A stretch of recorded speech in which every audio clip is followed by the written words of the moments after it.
한양대학교 자연과학대학 화학과 1반학 1 제2장입니다. 제2장 두 번째 강좌입니다. 오늘은 지난 시간에 원소에 대해서 이야기했고 피리오딕 테이블, 주기율표에 대해서 알아봤습니다. 오늘은 이번 시간에는 이제 원자설, 아토믹 세어리, 그리고 이제 원자의 구조 이런 것에 대해서 살펴보도록 하겠습니다. 일단 그 원자라고 하는 아이디어가 있잖아요. 그런 개념. 이건 사실 굉장히 오래됐습니다. 그리스 철학, 그리스 고대 철학에서 이제 데모크리투스 이런 분들이 이제 개념적인 철학적인 사고를 통해서 물질은 과연 가장 기본적인 단위가 이제 원자이다. 이런 아톰 더 이상 쪼개지지 않는, 그러니까 기본적이 되죠. 그렇게 생각을 했습니다. 그래서 물질이 이제 원자로 구성되어 있다 이런 이제 개념이 이제 진짜 우리가 실제로 원자라고 하는 것을 확실하게 알게 과학적인 증거를 통해서 되기 이전에 이미 이런 사고적인 체계 안에서 철학 안에서 이미 알고 있었던 건데, 실제적으로 근대적으로 우리가 실험을 하고 여러 가지 물성을 이제 조사를 합니다. 사람들이 이게 1600년이나 돼야 돼요. 1600년 됐을 때 로버트 보일은 이제 제가 기억하기에 옥스퍼드 대학의 퀸스 컬리지였던 것 같아요. 거기 가면은 그 로버트 보일이 실제로 에어스프링이라고 해서 유리관 J자 JTUV가 있어요. 그래서 거기에 공기를 넣고 압력을 줬을 때 이제 부피를 압력에 대해서 부피를 조사해 가지고 그것을 통해서 정리한 게 보일의 법칙. 압력 곱하기 부피는 일정하다. 자, 그 얘기가 됩니다. 그래서 이 보일이 기체의 거동에 대해서 이제 여러 가지 연구를 하면서 기체가 이제 어떤 입자로 되어 있고, 사실 우리가 분자죠. 기체 분자로 되어 있고, 그것들이 충돌해서 이제 압력을 나타내는 이런 분자적인 거동을 나타낸다는 이런 근거들을 많이 제시를 해요. 그리고 이제 원소가 화학적으로 어떤 물질을 분해해 나갔을 때 화학적인 방법에 의해서 더 이상 분해되지 않고 순수하게 되어 있는, 더 이상 다른 못이 안 나타난다는 거예요. 순수한 물질이 되는데 그걸 원소라고 했었고요. 그 다음에 이 원소들이 다양한 방법에 의해서 또 순물질을 만드는데 그것을 화합물, 특히 이제 화학적인 화합물, 케미컬 컴파운드, 화합물이다. 이런 생각을 제시했던 것이 이제 로버트 보일입니다. 그 다음에 이제 사실 어떤 1600년이었잖아요. 1600년대인데 이제 1700년 거의 한 50년, 거의 100년까지 지난 다음에 이제 그런 아이디어를 가지고 계속들 관찰들을 하죠. 조셉 프리스틀리라고 이제 우리 책에 나옵니다. 이게 어떤 반응이냐면은 펜을 좀 쓰겠습니다. 그래서 어떤 반응이냐면 좀 굵은 걸로 바꾸고요. 색깔도 이번에는 초록색으로 이거든가? 네, 초록색으로 좀 바꿔서 해보도록 하겠습니다. 그래서 이 HGO인데요. 이게 우리는 이제 산화 수은 이렇게 이야기하죠. 우리나라 많이 보는 겁니다. HGO. 어디서 보냐면 인주, 도장 찍는 인주, 경명주사 이렇게 얘기하는 건데 고체죠. 약간 물른 고체예요. 그래서 그거를 이제 가열을 하면 산소가 분해돼서 떨어져 나오면서 분해하면서 여기 물방울은 아닌 것 같고 이 수은이 유리가 됩니다. 근데 놔두면 공기 중에 산소가 있으니까 다시 결합해서 빨간색 산화수이 만들어지죠. 자, 이 반응을 관찰을 해요. 이 반응을 관찰하면서 이만큼 넣어줬었는데 나중에 이렇게 분리된 거, 어떻게 분리된지 어떤 진공에서 했는지 해가지고 그 양이 서로 같다, 이런 것을 관찰합니다.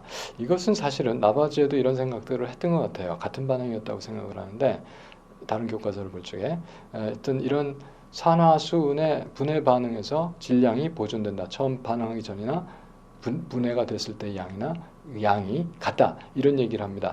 안톤 라바지에가 사실 얘기한 것은 연소와 관련됐을 때 주요한 물질이 산소다. 산소 없이는 타진 않으니까. 그래서 예를 들어서 탄소와 산소가 결합해서 이산화탄소가 만들어진 이런 얘기를 하는 것이 이제 안톤 라바지의 생각이었습니다. 이게 근대 화학의 아버지 이렇게 불리는 그런 분입니다.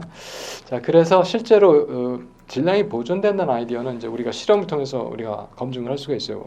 당연히 볼 수가 있죠. 그래서 우리가 실험실에 많이 가지고 있는 여기서 우리가 사용한 물질은 수은인데 질산수은, 어떻게 얘기하냐면 영어로 이제 많이 영어 단어를 잘 알아야 된다, 이렇게 지난 시간에 말씀을 드렸습니다. 그래서 이것은 mercury nitrate, 이제 어떻게 이름 붙이는 건 이제 다음 시간에 알아볼 거고, 다음에 KI 이런 건 앞에 있는 게 포테슘, 뒤에 있는 게 요드죠. 그래서 포테슘 아이오다이드, 이게 다 염입니다. 이런 물질들이 있어요. 그래서 이것을 3.25g 취하고 이것을 3.32g 취하고 합이 6.57g을 가지고 반응을 시작을 합니다. 그래서 이게 둘 다 하얀색 고체인데 물에 잘 녹아요. 이렇게 섞어주면 그러면 빨간색 뭐가 생깁니다. 이 빨간색 뭐 생기는 게 HgI2고요. 이 HgI2는 이제 고체이기 때문에 여과지를 통해서 걸러낼 수가 있습니다. 걸러내고 나고 나머지 맑은 물 그거를 물을 증발시키면 또 어떤 하얀색 액체가 남죠. 그래서 걸러낸 거 HgI2 나머지는 우리는 KNO3라고 생각을 해요. 완전히 다 반응했다고 생각하고 자 그래서 이것의 양은 2.02g 이것의 양은 4.5g 합이 6.57g 반응 전이나 반응 후나 질량이 변화가 없죠. 그래서 질량이 보존된다. 이것을 근데 이 반응뿐만 아니라 다른 반응도 다 그렇게 보존이 되니까 법칙, 질량 보존의 법칙 이렇게 사람들이 화학적인 지식으로서 질량 보존된다. 질량 보존의 법칙에 대해서 알게 된 겁니다. 자, 다음에 또 여러 가지 실험을 하겠죠. 지금 우리 그림이 누군가? 이분은 조셉 프루스트.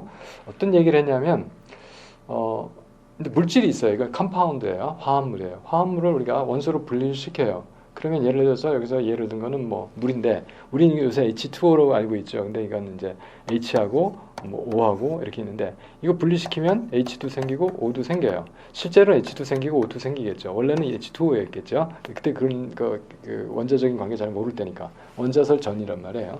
그래서 H2하고 O2하고 나오는데 이 양을 봤더니 항상 뭐 이것이 88.8% 이것은 11.2%가 되겠죠. 그렇게 합이 맞아야 되니까 이렇게 해서 즉 질량비로 보면 1대 8, 1대 8의 질량비로 항상 뭐 8대 5 대신 이렇게 결합한다. 어떤 물이든지 빗물이든지 수돗물이든지 뭐 그때 수도 생각 안 하겠지만 어쨌든 어디서 왔든지 이 물은 항상 산소 1대 수소 8의 거꾸로 했습니다. 수소 1대 산소 8의 질량비로 결합한다. 이렇게 해서 이것을 우리가 데피니트 일정 성분비로서 화합물이 만들어진다. 이것을 주장했습니다. 발견했습니다. 그 다음에 또 우리가 이런 결합 어떤 화합물이 어떻게 조성이 이루어지고 있느냐 그 조성에 관한 연구를 계속했는데 Law of Multiple Proportion 배수 비례의 법칙 이런 거 얘기해요. 그래서 원소들이 결합해서 화합물들을 만드는데 substance를 만드는데 다른 방식에 의해서 결합을 하면 다른 화합물을 만들어요. 그래서 그런데 그럴 경우에 그 mass ratio가 질량비가 정수비가 성립된다. 그래서 이제 질소하고 산소하고 결합을 하는 건 사실 여러 가지가 만들어지면 5가지 정도가 책에 나올 거예요 아마. 그런데 그 5가지가 뭐냐면 뭐 산화질소, 이산화질소, 그다음에 이산화이질소, 그다음에 이산화사질소 뭐 이런 것들이 막 이산화오질소 이런 것들이 만들어진다는 거죠. 자 그렇게 만들어 여러 가지 이렇게 여기서는 지금 예를 든 건 산화질소와 이산화질소 2가지 예를 들었습니다. 이럴 경우를 보니까 질소 7g에 대해서 또 질소 7g에서 산소 8g이 결합하고 또 질소 7g에 대해서는 산소 16g이 결합하고 그러니까 NO에서는 산소가 8g, NO2에서는 산소가 16g 질량비를 보니까 1대 2가 되죠.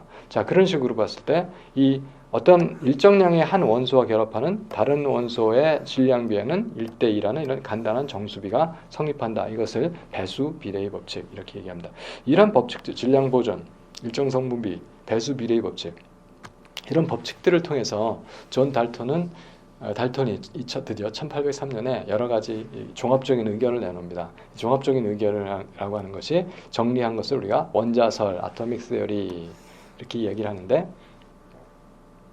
일단 물질은 더 이상 쪼개질 수 없는 궁극적인 원자로 구성된다 이거예요. 그래서 궁극적인 원자로 구성된 근데 그것을 궁극적인 입자가인데 그것을 원자 이 톰이거든요. 히브리어로 헬라어를 이렇게 씁니다. 그래서 아톰이니까 이렇게 씁니다. 아톰. 그래서 영어로 쓰면 atom 이렇게 되겠죠. 자 그래서 아톰 이렇게 이것은 이 반대 나트의 개념이 있어서 쪼개지지 않는 거. 자, 그래서 우리가 이것을 아톰이라고 한다 이렇게 했고, 그다음에 동일한 원소의 원자들은 같은 원자로 되어 있는 거거든요. 원자들은 질량은 물론 모든 성질이 같은 거니까. 그 다음에 각기 다른 원소는 서로 다른 종류의 원자로 구성되고, 그러니까 물의 원자와 수소의 원자 다르죠. 아니, 산소의 원자와 수소 원자 다르죠. 그래서 산소는 산소의 원자로, 수소는 수소의 원자로, 너무나 당연한 얘기인데 각 원자들은 산소의 원자, 수소의 원자는 각각 다른 질량을 갖는다. 그 질량이 그 원자의 또 원소의 특정한 성질이 되는 겁니다. 고유한 성질이 되죠. 원자는 파괴되지 않고 화학 반응에서 고유한 성질을 그대로 유지하고 단지 결합하는 양상만 바뀌는 것이 우리는 화학 반응이다 이렇게 얘기를 합니다. 그리고 원자들이 간단한 정수비로 결합하여 화합물을 이룬다. 그러니까 H하고 O 있을 때 가장 간단한 정수는 H일 때 O 하나죠. 근데 사실은 그게 아니었고 H는 2개, O는 하나. 이렇게 정수비가 다른 정수비로서도 이렇게 결합돼서 화합물은 고유한 방식의 결합을 통해서 원자들의 결합을 통해서 만들어지는 것이다. 이렇게 이해를 하시면 되겠습니다. 자, 여기까지가 보통 이제 아토미 원자설이 확립되는 여러 가지 역사적인 하여튼 과학 발전사에 있어서 단계별로 우리가 질량이 보존되고 아톰이라고 하는 실체가 있고 일단 그 다음에 질량이 보존되고 일정 선분비로 그리고 배수 비례로 그러니까 결국 궁극적인 그 결합의 컴파운드를 만들 때 분자를 만들 때 저희는 이제 분자라고 알고 있어요. 만들 때 거기에 참여하는 것들은 궁극적으로 원자다. 원자들의 결합을 통해서 분자가 만들어진다. 그것이 화합물이다. 이렇게 이해가 되겠습니다. 그러니까 이제 사람들이 원자는 어떻게 생겼을까 하는 질문을 하게 됩니다. 사실은 여러 가지 실험을 통해서 그 질문에 대한 답을 먼저 알게 되죠. 그래서 맨 처음에 우리가 생각해 볼 수 있는 것은 일단 여기 두 분이 나와요. 한 사람은 톰슨 경이고요. 서거부터요. 그다음 한 분은 크룩스 경입니다. 그래서 조셉 존 톰슨하고 윌리엄 크룩스인데 이 윌리엄 크룩스가 이런 방정관 크룩스관이라고 하는 진공에다가 양쪽에 극을 걸어가지고 캐소드하고 에노드가 있어요. 에노드가 여기 있는데 에노드 이렇게 밝혀요. 캐소드 이렇게 나오는데 이 에노드가 있고 캐소드가 있어요. 우리는 이걸 음극, 이걸 양극 그렇게 얘기를 합니다. 에노드하고 캐소드가 있는데 약간 이제 거의 진공으로 만들어요. 진공 이렇게 만듭니다. 진공 거의 만들어서 이렇게 이제 전압을 이렇게 걸어주면 이제 방전을 하죠. 그래서 그것이 나타나요. 어떤 현상이 나타나요. 그 현상을 관찰하고 톰슨이 이 관을 이용해서 관찰하고 전자에 대한 존재를 이야기하는 겁니다. 자, 어떻게 되냐면 약간 이제 우리가 보면 이것이 잘 보일지 모르겠는데 여기 이제 징크 설파이드 같은 이 강광 물질 전자가 받아서 이제 빛이 나는 이제 그런 물질을 에다 펴놓고 여기에 크로스 십자를 해놨어요. 그래서 그 크로스가 여기서 이제 음극에서 뭐가 출발해서 가는데 이 크로스 때문에 이 그림자를 나타내고 여기 감광을 시키죠. 네, 그렇게 되어 있습니다. 그래서 이런 현상을 발견해요. 그래서 음극에서부터 캐소드에서 뭐가 나온다. 그래서 여기에 상도 맺히는 것이다. 이 뭐가 나올까? 그래서 이거 음극에서 나오니까 캐스드레이, 음극선 이렇게 불렀던 겁니다. 그래서 음극선의 궁극적인 그 구성은 그것을 우리가 전자라고 이제 부르는 겁니다. 톰슨이 했던 거는 그런데 이 음극선의 성질이 있어요. 어떤 성질이냐면 자기장에서 그리고 전기장에서 이게 휘어요. 그러면 자기장이 세게 따라서 휘는 정도가 다르겠죠. 세긴 자기장에서는 많이 휠 것이고 센 전기장에서는 많이 휠 것이고 이제 전기와 자기장이 세기를 조정을 하면서 이 휘는 정도를 측정을 하고요. 여기 찍히냐 여기 찍히냐 이런 걸 가지고 그걸 통해서 이것을 합니다. 이것을 charge to mass 이 B가 되죠. 그래서 전하 대 질량 B를 구합니다. 상당히 정교한 값을 구해요. 쿨럼 퍼 킬로그램으로. 자, 그래서 이게 이런 값인데, 그러니까 여기서 나온 이 물질에, 다시 말해서 음극에서 나온 그 물질의 입자의 성질을 밝혀낸 거죠. 이게 전하 B로서 밝혀낸 거예요. 그러니까 전하 따로, 질량 따로 밝혀내고 싶죠. 그걸 한 것이 이제 밀리켄이 한 겁니다. 이 로버트 밀리켄, 미국 학자고요. 그래서 이런 상자를 만들어요. 그래서 상자를 만드는데 이 오일 드랍을 이용하기 때문에 이게 기름방울 실험 이렇게 얘기하는 겁니다. 우리 뭐 학생들 아주 예전부터 많이 잘 알고 있는 건데 그냥 복습하는 입장에서 한번 다시 살펴본다고 생각하시면 되겠습니다. 그래서 분무기로 기름방울을 조사를 하죠. 그러니까 뭐 여러 번 펌핑을 하면 기름방울 쭉 부러질 테니까 아주 미세한 방울을 만드는 겁니다.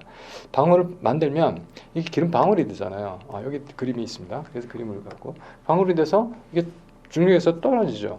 그러면 그 중력인데 기름 방울이 있으니까 공기가 있어서 그것이 저항이 돼요. 그래서 마찰이 되니까 이게 떨어진 속도가 점점 줄어들죠. 그러니까 그냥 진공에서 그냥 낙하시키면 점점 더 빨리 떨어져요. 가속이 되니까. 그런데 이렇게 공기에 저항을 받으니까 그 마찰력에 의해서 그 마찰력이 있고 중력이 있고 그 비겨서 등속으로 떨어지게 됩니다.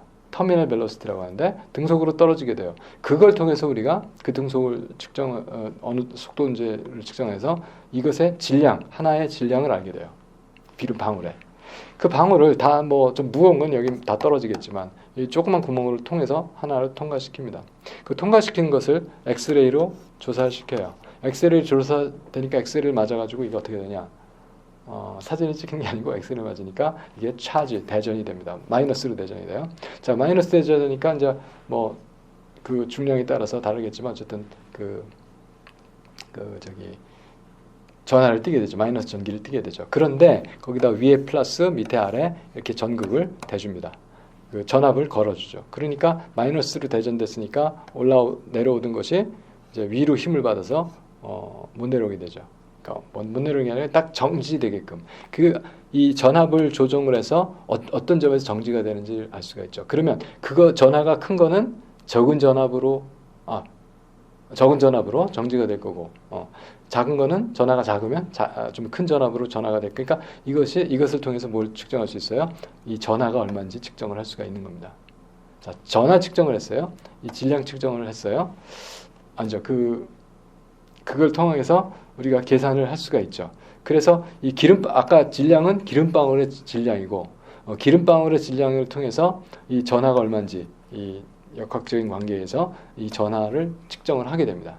전하를 측정한 것이 단위가 있어요. 이게 이제 어떤 숫자의 단위 한 배, 두 배 이렇게 되는데 그것이 결정한 게 1.6 곱하기 10은 마이너스 19준 쿨롱으로 이렇게 측정이 됩니다. 그래서 1.6 곱하기 10은 마이너스 19준 쿨롱 그것이 전하의 질량 그러니까 그게 아니라 전하의 그 기름방울에 대전된 그 전하의 크기, 전하의 양이 되겠습니다. 그래서 우리가 그걸 기본 전하 단위에서 2로 표시를 하고요. 그게 1.602 곱하기 10의 마이너스 19준 쿨롱이 되겠습니다. 그럼 아까 이 레이쇼를 알았었잖아요. 레이쇼 하니까 이걸 하니까 질량을 결정할 수 있었죠. 그것이 바로 전자의 질량, 우리가 요새 얘기하는 그것이 9.1 곱하기 10의 마이너스 31승 킬로그램. 9.1 곱하기 10의 마이너스 31승 킬로그램 이렇게 되겠습니다. 그래서 아까 그 조지 톰슨이 실험에서 관찰했던 그 음극선을 이루고 있는 입자, 그것을 우리가 이제 전자, 엘렉트론 이렇게 부르는데 그것의 질량과 전하를, 그러니까 그 물질의 성질을 아는 거죠. 그 질량이 있으면 그 물질의 그 입자의 대표적인 성질이 질량이거든요. 질량과 이것도 대전돼 있으니까 전하까지 그 궁극적인 실체를 우리가 이제 파악을 하게 된 겁니다. 그것이 로버트 밀리칸의 유족 기름방울 실험과 이제 그렇게 해서 알게 된 거예요. 그 톰슨 생각에서 나오니까 원자라고 생각하는 데서 이제 음극선이 나오니까 전자가 나오니까 그것은 플러스로 대전된 입자일 것이다. 이제 톰슨의 모델이에요. 그래서 이제 입자가 있고 플러스로 대전되어 있고 전자가 있는 이제 이런 걸로 해서 톰슨의 원자 모델인데 러더포드가 실험을 해요. 뭘 하냐면은 금박입니다. 골드 포일이에요. 알루미늄 포일 아니고. 네. 그래서 그 금박에다가 알파 입자, 알파 파티클 이게 이제 양성자 2개하고 중성자 2개하고 이렇게 입자인데 이게 그러니까 2가 플러스 2가짜리 입자죠. 그걸로 그러니까 여기다 조사를 해요. 방사성 소수에서. 그럼 금속이니까 어떻게 될까 생각을 한 거죠. 어떻게 되나 본 거죠. 그래서 그 골드, 그 금박인데 금박을 대부분 그냥 확 통과를 해버려요. 다 통과해요. 그러니까 보통 직선으로 다 여기 다 모입니다. 다 거기 모이는데 거의 다 여기 그 라인상에 모이는데 어떤 건 특별한 큰 각도를 이렇게 산란을 하는 게 아주 적지만 몇 개가 있어요. 그럼 이게 왜 이렇게 되나? 이게 대체 왜 그런가? 그것이 이제 질문이었습니다. 러더포드의 설명은 이겁니다. 1911년입니다. 러더포드의 설명은 이거예요. 이 대부분의 이 금박이 이렇게 금 원자들이 있는데 원자핵이 가운데 있고 대부분의 공간이 비었다는 거죠. 전자들이 있는데 거기에서 그렇기 때문에 이 플러스 2가로 대전된 알파 파티클이 그냥 통과를 하는 거고 혹시나 원자핵에 딱 맞는 거 얘들이 이제 커다란 각도를 갖고 산란이 되는 거다. 이렇게 설명을 해요. 그리고 이제 이 산란되는 각도와 이런 물리적인 데이터를 통해서 실제로 이 원자핵이 얼마나 큰지 그것까지 계산을 합니다. 그래서 계산한 결과는 이제 러더포드 사진이 있네요. 이분도 노벨상 받았고요. 이거 우리 전에 강의에서 봤던 거죠. 원자핵 크기가 어떻게 되냐? 이 이루수 피처 마운드라고도 할 수 있는데 거기가 원자핵이면 전체 야구장 전체가 이제 원자 크기. 저희가 이제 설명을 하기를 제가 이제 원자핵이면 서울시보다 좀 작더라고요. 나중에 알아보니까 서울시가 한 30km, 35km 이렇게 35km 이 남북으로 30km 정도가요. 그러니까 하지만 그렇지만 이제 사대문안 정도의 서울시, 그렇게 큰 도시 하나 정도의 크기가 원자라면 사람 정도의 크기가 원자핵이다 이렇게 생각하시면 되겠습니다. 많은 공간, 엄청난 공간이 비어 있는 거죠. 그러니까 실제 질량은 원자핵이 다 있고, 그래서 원자핵이 있고 주변에 전자가 있는 것이다. 그래서 러더포드만 해도 이것은 이제 행성 모델, 케플러 행성 모델에서 이제 전자가 주위 돈다는데 이거 틀린 모델이 되죠. 왜냐하면 전자가 돌면 이 플러스 마이너스 그냥 있으면 합쳐버리니까 돌아서 원심력에서 이게 거리를 유지한다고 생각을 하는데 전자가 가속이 되기 때문에 엘렉트로마그네틱 웨이브를 내버릴 것이고 에너지가 없어지면 떨어지면 결국은 합쳐버리거든요. 그래서 이것을 해결한 게 닐스 보어의 보어 모델 이제 이렇게 우리가 나중에 또 살펴보도록 하겠습니다. 자, 이렇게 해서 이제 원자라고 하는 것이 중앙에 원자핵이 있다. 그리고 이제 전자가 그 주변에 분포하는 것이다 하는 것이 러더포드의 원자 모델이 되겠습니다. 그래서 이제 다 알아냈어요. 그리고 이제 나중에 원자핵에 이제 양성자만 있는 게 아니라 중성자도 있다. 이제 이렇게 알죠. 그래서 원자핵을 구성하는 것은 양성자와 중성자, 그리고 주변의 원자를 이제 마지막으로 채우는 것은 이제 전자다. 이렇게 해서 전자와 양성자와 중성자에 대해서 우리가 이제 알게 된 겁니다. 그래서 이제 보통 원자라고 하는 하나의 입자의 질량은 원자핵에 다 집중이 돼 있고, 그다음에 그 플러스 차지를 띠고 있고, 그래서 그 플러스 전하를 상쇄시키는 것과 동일한 숫자, 그러니까 플러스 차지 개수, 양성자 숫자의 개수와 동일한 숫자의 전자가 원자핵의 주변에 있게 되는 이것을 우리가 이제 원자다 이렇게 이해를 합니다. 자, 여러분들 여기서 보면은 이제 전자의 질량 9.1 곱하기 10-31kg인데 이제 g으로 나타나는 거예요. 자, 여기서 28g. 그 프로톤이나 중성자나 거의 비슷합니다. 뉴트론이나 1.67 곱하기 10-24g. 약 한 2000배 차이가 나나요? 이제 그 정도 차이가 날 겁니다. 자, 그리고 AMU 단위라고 하는 건 이제 조금씩 배우게 될 텐데, 이제 그걸 표시를 하면 이제 1 정도가 1 AMU 정도가 프로톤, 뉴트론 비슷해요.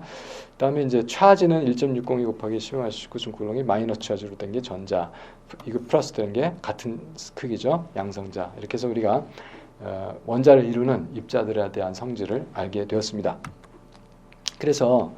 그런데 이제 보면, 그래서 보통 우리가 원자를 나타낼 때 원자 번호, 즉 원자핵에 있는 양성자의 숫자로 원자 번호를 나타내고요. 그 다음에 이제 질량수가 있는데 질량수는 뭐냐면 원자핵에 있는 양성자와 중성자의 합, 중성자 수 플러스 양성자 수, 이걸 매스 넘버, 질량수, 원자 번호, 질량수 이렇게 됩니다. 자, 그 다음에 이제 하는 거는 수소를 봤는데 양성자 하나하고 전자가 있는 이제 이런 것도 있고, 또 어떤 건 양성자 하나에 중성자 하나 붙어 있어요. 그리고 전자가 있는, 그리고 양성자 하나에 중성자 2개 있고 전자가 있는, 이런 3가지 종류가 있습니다. 이런 것을 우리가 동위 원소, 왜 그 주기율표에서 같은 위치에 있는데 같은 위치인데 다른 거죠. 이런 것을 다르죠. 뭐가 다른가 봤어요? 중성자 숫자가 다르죠. 그러니까 원자에게는 질량수가 다르죠. 뭐는 같아요? 원자에게는 양성자 수, 즉 차지는 같아요. 이제 이렇기 때문에 이렇게 보면은 그 아토믹 넘버가 같고 매스 넘버가 다른 이런 것을 우리가 동위 원소라고 하고, 프로티움은 그냥 H예요. 듀테리움은 D로 씁니다. 트리티움은 T로 써요. 그리고 이제 나중에 보게 되면 원자 번호는 우리가 이 왼쪽 아래 첨자로 씁니다. 그리고 질량수를 왼쪽 위 첨자로 씁니다. 이렇게 쓰죠. 이렇게 쓸 수가 있는데, 보통 이제 이런 경우는 HDT, 이거는 뭐 자기들끼리 구별을 해요. 그래서 듀테리움 할 땐 이렇게 써도 듀테리움이고요, 이렇게 써도 트리티움입니다. 네. 그냥 알아두시기 바랍니다. 자, 그래서 우리가 이제 오늘 마지막 여기까지만 하도록 하겠습니다. 그래서 아토믹 심볼을 이제 얘기해야 되잖아요. 원소 기호처럼. 그래서 원소 기호를 일단 써요. 그리고 밑에 원자 번호, 위에 질량수 이렇게 씁니다. 그래서 아토믹 심볼을 쓰고 X, 그다음에 질량수 위에 원자 번호 밑에. 그 질량수는 중성자 수 플러스 양성자 수입니다. 자, 그래서 탄소 같은 거는 여기서 보면 탄소는 원소기호 쓰고요. 원자 번호 6번, 질량수 12짜리. 그런데 그 탄소도 다른 게 있을 수가 있어요. 다른 게 있을 수 있는 거는 13도 있거든요. 네, 또 이렇게 쓰죠. 또 다른 거 있을 수 있는 건 14도 있어요. 이게 아주 거의 적어요. 자, 이런 식으로 이것도 탄소, 이것도 탄소, 동위 원소인데 이게 원자 번호가 같으면 다 탄소고, 그래서 원소기호 똑같은 거 쓰는 겁니다. 그리고 이제 질량수는 다를 수 있다. 동위 원소로서. 여기는 산소 816, 다음 우라늄이 235, 이건 핵 분열하는 데 쓰는 거고요.